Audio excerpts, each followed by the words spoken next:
On this episode of In the Fight, U.S. soldiers in Baghdad ensure security while advising and assisting Iraqi forces. An aerial exercise brings together multiple nations in the skies over Alaska. We learn how to shoot like a Marine Scout sniper. We meet a wounded warrior who found peace through archery.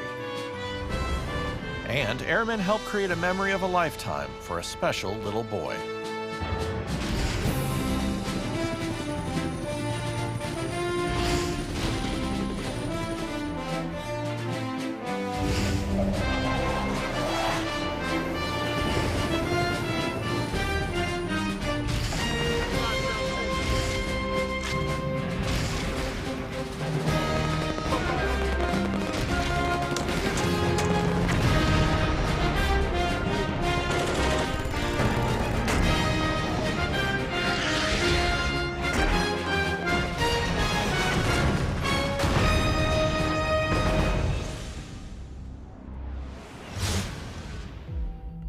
The main goal of U.S. troops in Iraq is to advise and assist Iraqi forces in the fight against ISIL. As Army Sergeant William Reiner reports, keeping their headquarters secure is the first step toward accomplishing that task. Even though nothing happens for, let's say, a month, 2 months, or even a year, you want to be ready when that thing does happen. Without the things that they do, we couldn't enable some of the build partner capacity missions that we have going on. You gotta think about it, you might think it's just you up here, but there's so many people inside the compound that rely on the people that are up on guard and doing their jobs, pulling security. Even in more kinetic deployments, most of what soldiers do is they stand guard. It's really important that you know what the day looks like, and that way, you'll know, is this out of the norm and stuff. Since we're up here, we can't really control what's down there, so that's really up to them. We count on them to make sure that no threat comes too close to us. If they're worried about security, we can't advise and assist. We can't build partner capacity. So I think that what we do here is pretty significant.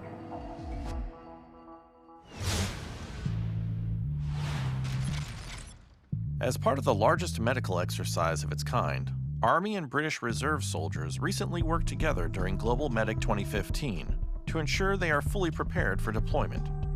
Army Captain Amy Crane brings us this story. A Black Hawk helicopter bearing the Red Cross symbol approaches the landing zone and touches down. Medics rush to the aircraft and unload its cargo, a soldier suffering from a traumatic injury. This is Global Medic 2015, held at Fort McCoy, Wisconsin. Global Medic exercise is the Army's premier collective medical training exercise across the formation. We bring in our joint partners, so we have Air Force, Navy, both active component, reserve component, as well as all the components of the Army. Soldiers from the Medical Readiness Training Command, or MRTC, planned and executed Global Medic. MRTC not only provides realistic scenarios, they also use their expertise and knowledge to train soldiers. What Medical Readiness Training Command brings from the NCO perspective is the actual hands-on, realistic training that the soldiers get that they only really get in theater. And you can't replicate that at any other exercise stateside. The raters, or the educational OCs that are in charge of the training, have been very, very good in giving us feedback as to what we're doing good, what we're doing not so well, what we can improve on, and showing us how, for some of us that have not deployed, how this is really very close to real-life scenarios. In addition to training in their given specialties, soldiers learn to work with coalition partners. Working side by side with British forces gave soldiers an opportunity to learn and perfect their skills while working together in a peacetime environment.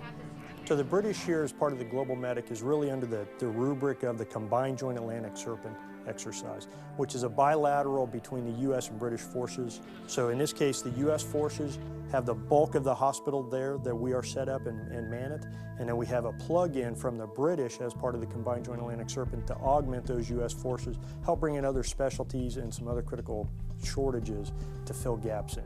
I believe, Britain will be working in partnership with the US on future operations. Therefore, it is imperative that we actually train to do that, because we should feel free to actually make mistakes, to learn and adapt our procedures in a safe environment, rather than just doing it on operations. Reporting from Fort McCoy, Wisconsin, I'm Captain Amy Crane. Exercise Red Flag Alaska is a realistic 10-day training exercise which brings together all branches of the military, along with several partner nations. Air Force Senior Airman Michael Washburn finds out what makes this aerial exercise unique and files this report. Fill up its reloads, and if you ever see they kill airborne, you will be quite fine. Exercise Red Flag Alaska is a large multinational flying training exercise. We bring together aircraft from different nations and different services, all flying together toward a common mission up in the Joint Pacific Alaska Range Complex north of here. Many of the scenarios here in Alaska are based on striking targets, but we also have a large airlift contingent, so we were able to do airdrop and air land. We're integrating with the U.S. Army and bringing them into the scenario as well. And it's also a great opportunity to build partnership amongst participating nations. For the 36th Airlift Squadron, this is an incredible opportunity to come into the biggest airlift red flag ever and one of the most international red flags ever. We're up here participating with the British, the Australians, Kiwis, the Japanese, the Thais. All of us are out working together in 67,000 miles in the best training space in the world, and that's just an amazingly unique experience. So this is the first time that the Royal New Zealand Air Force has attended Exercise Red Flag. For us, it prepares us for when we do go into areas of operation, into a wartime scenario or a war zone, so that we can interact with each other. And we've met each other before and we know how each other operates, so it's a pretty awesome exercise for that as well. Boom. I love it. This guy knows it, man. I love it. When we're at home doing training, we're training for a specific part of our task. But when we go up here to the J Park, we find out what we really need to work on, what the real risks are. And Red Flag, therefore, is really satisfying its purpose for existence, and that's to simulate the first 10 combat missions that our air crews would face in a real high-end war and increase their survivability rate. That's why it was invented in the first place, and that's why we're still doing it decades later.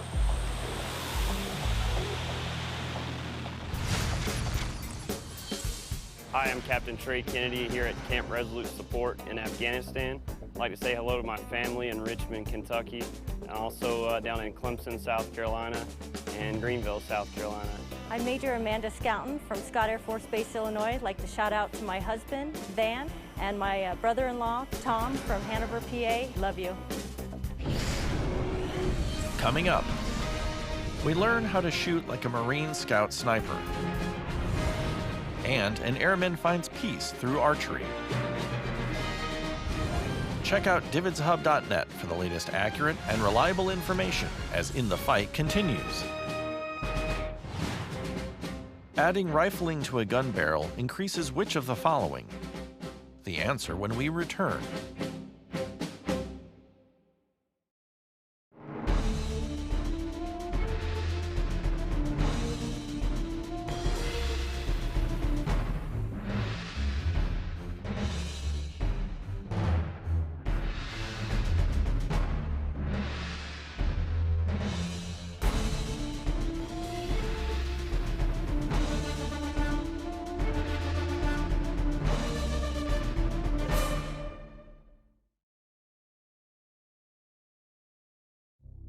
The call to serve. It has no sound, yet I have heard it in the whispered retelling of honorable sacrifices made by those who have served before me. The call to serve has no form, yet I have clearly seen it in the eyes of men and women infinitely more courageous and more driven than most. The call to serve has no weight, yet I have held it in my hands. I will commit to carry it close to my heart until my country is safe and the anguish of those less fortunate has been soothed. The call to serve is at once invisible and always present. And for those who choose to answer the call, for their country, for their fellow man, for themselves, it is the most powerful force on earth. America's Navy, a global force for good. To answer the call, go to Navy.com or call 1-800-USA-NAVY.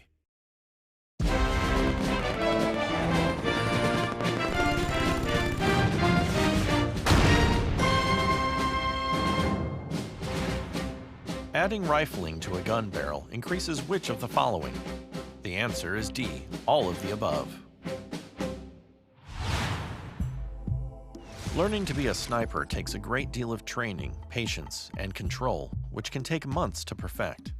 Marine Staff Sergeant Warren Peace met up with one scout sniper who was willing to guide us through the fundamentals and show us how to shoot like a Marine.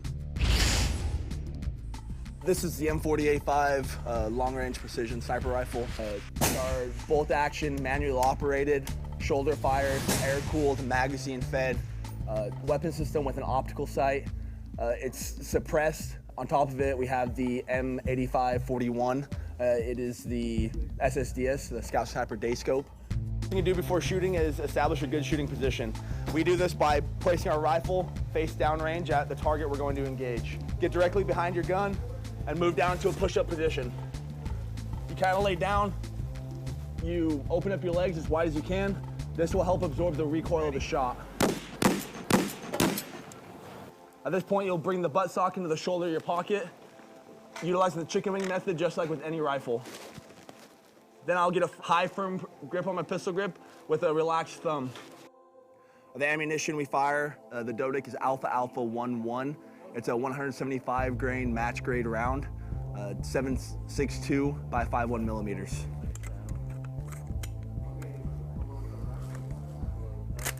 The final thing we do before taking the shot is checking our data on the gun. This will be done by adjusting the windage to whatever we see the wind downrange, and then I'll also check my elevation. One thing to ensure before firing is to have a steady shooting position. We do this by making sure our gun is not canted at all. And then my cheek weld is the final thing I'll worry about. And I practice this by putting my chin on and dropping it down and getting a comfortable position behind my scope. And I'm ready to fire.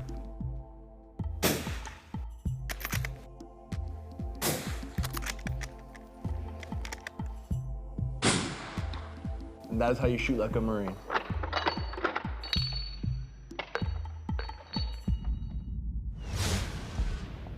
Combining the capabilities of different units is a must to succeed in today's mission.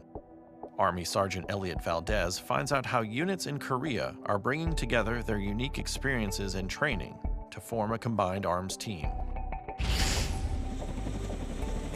The mission is to seize the target building on Rodriguez Range. The first step is to get off the Chinook, rush down, and clear hostiles from the building. It's been seamless in the planning and execution process. They've welcomed us in to their footprint here, and we've tried to pay that back, that we're doing everything we can to make sure as soon as we have legal weather that we're out there training to make it beneficial for them. It's not every day that soldiers from 19 Cav, 2nd Armored Brigade Combat Team, 1st Cavalry Division, get to train with the 2nd Combat Aviation Brigade. Their commander, Lieutenant Colonel Tussey, he's been outstanding in not only providing us clear guidance with the training that he wants so that we can meet his training goals, but supporting us and making us feel a part of the team out here for both the Table 12s and Furious Talon planning. 2 to 6, go ahead. Meet Lieutenant Colonel Jason Tussey, the commander of 19 Cav, and grab the overall image of the training. What you saw today was a combined arms team with both helicopters, artillery, close combat attack, lift, as well as CAS that enabled my infantrymen to be able to get on this objective and to seize the target building. Because combining the assets of a unit is a force multiplier in getting the job done. Whether you're a chemical soldier, an EOD soldier, an artillery soldier, an infantry soldier, an aviator, it didn't matter. We knew what the mission was, we had to execute the mission, and right now we're finishing up accomplishing the mission, because that's what we do. And there'll be more missions they plan to accomplish in the future. Army Sergeant Elliot Valdez, Rodriguez Live Fire Complex, Korea. U.S. Marines and sailors, along with Canadian counterparts, recently took part in large-scale Exercise 15, which focuses on strengthening core capabilities while providing realistic combat training. Marine Corporal Charles Santa Maria and Lance Corporal Connor Hancock take us there in this report. So the LSE really provides a MAGTF commander the ability to take everybody out to the field and deal with the friction of a live fight. Dealing with frictions all the way from an enemy that is a near-peer competitor all the way down to the friction of getting your headquarters set up and getting Marines out to the field and keeping them supplied with chow, water, and ammo and fuel and everything they need to fight. From MSTP, we've come out from Quantico to support in terms of exercise design. We bring the modeling and simulation systems out here. MAGTF Tactical Warfare Simulation allows us to fight the constructive forces, also model engagements, model consumption, so we can test the logisticians by saying this is how much fuel you've used, what's your plan to get it to the forward forces, and have them execute that plan in the model to keep everybody supplied. Section half load! Ain't no safe! Fire! What the Combat Center allows us to do is to actually maneuver units on the ground, where we can get, we've got 2 live battalions out here this year, 1-3 and 1-7, fighting under 1st Marines as the regimental headquarters, with supporting artillery, tanks, AVs, trucks, engineers, all the elements they would have as part of a regimental combat team. They've got the training of getting real people out in the field, and then we're going to continue on with staff learning of follow-on plans and keeping the maneuver going north. We can set this up for any MAGTF headquarters, a MEB, a MEF forward, or a MEF, any of those headquarters, and tailor the exercise to them.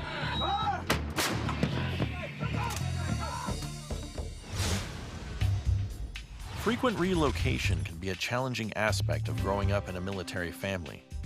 Navy Petty Officer Michael Sanchez shows us how a base in Japan called up some familiar friends to help military children cope with the struggles of moving. The audience filled the lobby of Sasebo's Fleet Fitness Complex in anticipation of the Sesame Street USO experience. The show included many familiar characters from the long-running children's TV program. My favorite character is Elmo. He says hi to everyone. The show introduced Katie, the child of a service member who is moving from Sesame Street to a new home as one of her parents is PCSing to a new command. I think it's a great opportunity for families to have something to talk to their kids about, a way to have that conversation when it does come time for them moving. As most families know that are in the military, moving is a pretty regular part of a lot of their lives. So being able to start that conversation when they're young and helping your kids cope with some of the stresses that go and have a way to talk about their feelings is really important, and this is presenting a character that they can identify with and relate with and start those conversations. My favorite part was when Elmo danced. While many of the kids were energized by the song and dance show, everyone in attendance left more prepared to address a difficult aspect of life in a military family. Petty Officer Michael Sanchez, Fleet Activities Sasebo, Japan.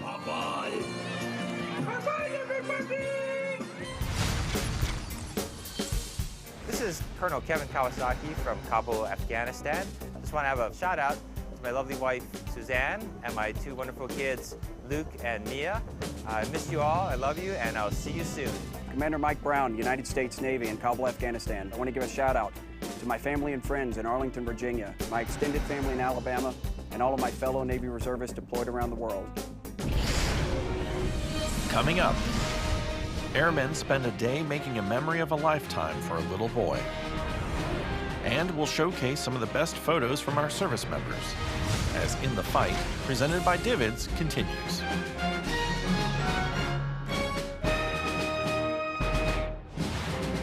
What is the oldest continuously operating Army post in the United States? The answer when we return. I want to give a shout out to my family and friends. I want to send a shout out to my husband, to my parents, My family back home. I'd like to give a shout out to my girlfriend. To my family and friends in Lansing, Michigan. To my family out in Tucson, Arizona. My beautiful wife and children in Des Moines, Iowa. To everybody in Texas. In York, Pennsylvania. Colorado Springs, Colorado. Chicago, Illinois. Harrisonburg, Virginia. Orlando, Florida. Oceanside, California. And Fort Leonard Wood, Missouri. I love you guys. I miss you. And I hope I'll see you soon.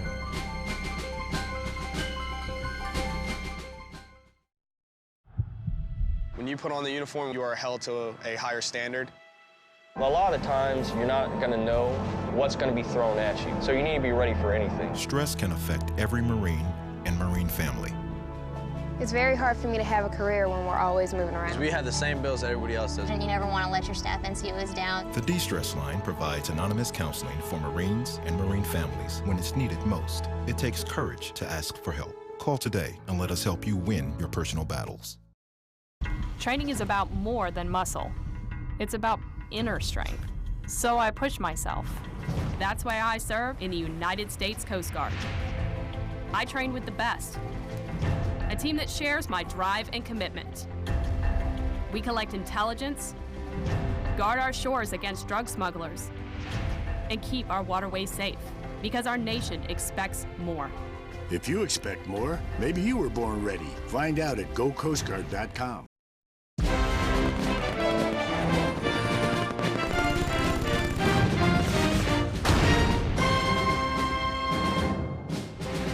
What is the oldest continuously operating Army post in the United States? The answer is B, West Point. Wounded warriors from across the Air Force came together recently for a week-long event featuring rehabilitative sports, career readiness, and caregiver training. Air Force Senior Airman Valerie Lloyd met up with one wounded warrior with a passion for archery and brings us this story.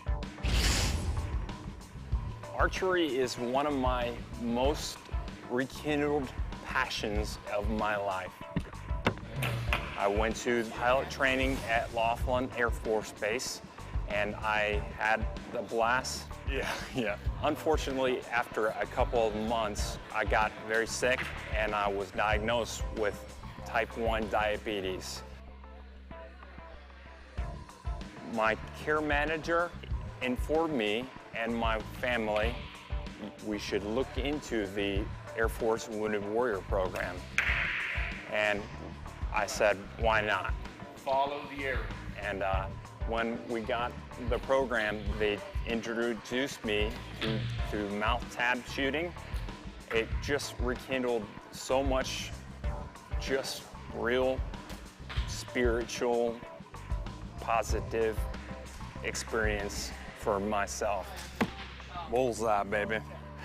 The biggest challenge is all in the brain. Obviously, the strokes cause a couple brain injuries, but it's all in the brain, the mentality. You have to go through the 5 stages of grieving and looking forward and accepting.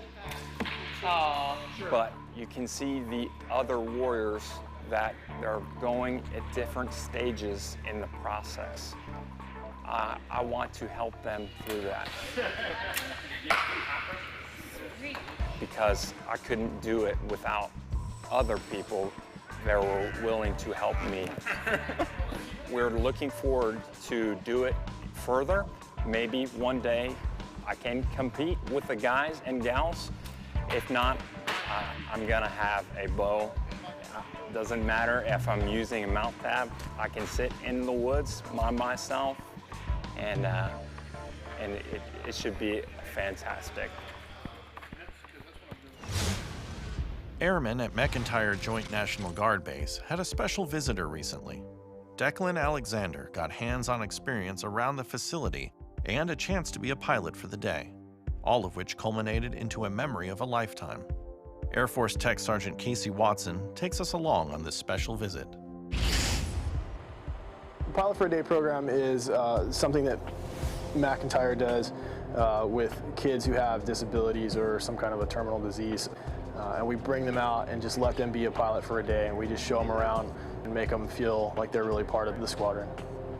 This year is been really important for, doing fun things for him while we still can and creating lasting memories. And it just, there really aren't words to express, how much of a big deal this is for him and for us, and just making the most of it for him. We brought Declan Alexander and his dad out, just showed him around the squadron, got to let him see some of the different things that we do on a day-to-day basis. We took him to the aircrew flight equipment shop, gave him a tour of the squadron. We took him out to the flight line, let him see the landings of the first go, which was awesome. Brought him back. We had a static display set up with his name on the side of the jet. Let him get up in the seat and take some pictures. And then we had the fire department come out and pick him up in a fire truck, which he really lit up with. Took him over to the fire department, gave him a really nice tour. He has had a ton of fun. It is sometimes hard to tell on his face, but he is taking it all in, and just even the smiles that we've been getting are a perfect example of how much he's enjoying it. It really helps us as a squadron, as a wing, to reach out to the community and really make those community bonds. And then just make a difference in somebody's life. This has been one of the most fulfilling things that I've done so far. Just being able to touch a young man's life, that's faced so much adversity, and I think it was really good to be able to reach out to that family, could kind of take their mind off of things for a little while and just let them do something out of their norm. And I thought it was really awesome that that family let me be a part of that young man's life.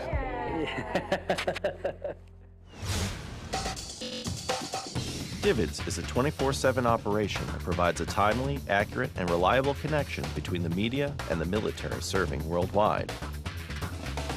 Through a network of over 200 portable satellite transmitters around the globe and a distribution hub in Atlanta, Georgia, Divots gives you access to the front lines with live and archived broadcast video, still imagery, and print products. Visit our website at divotshub.net and search through our enormous video and photo library. Register on our website to gain complete access to high-definition content, along with breaking news alerts and webcasts from top military officials. For questions or comments about In the Fight or Divots, you can email us at ondemand@divotshub.net or follow us on Twitter and Facebook. As we close, we feature some of the best photos that Divots has to offer, as we listen to Eddie Horst's composition, Pangea. See you next time, In the Fight.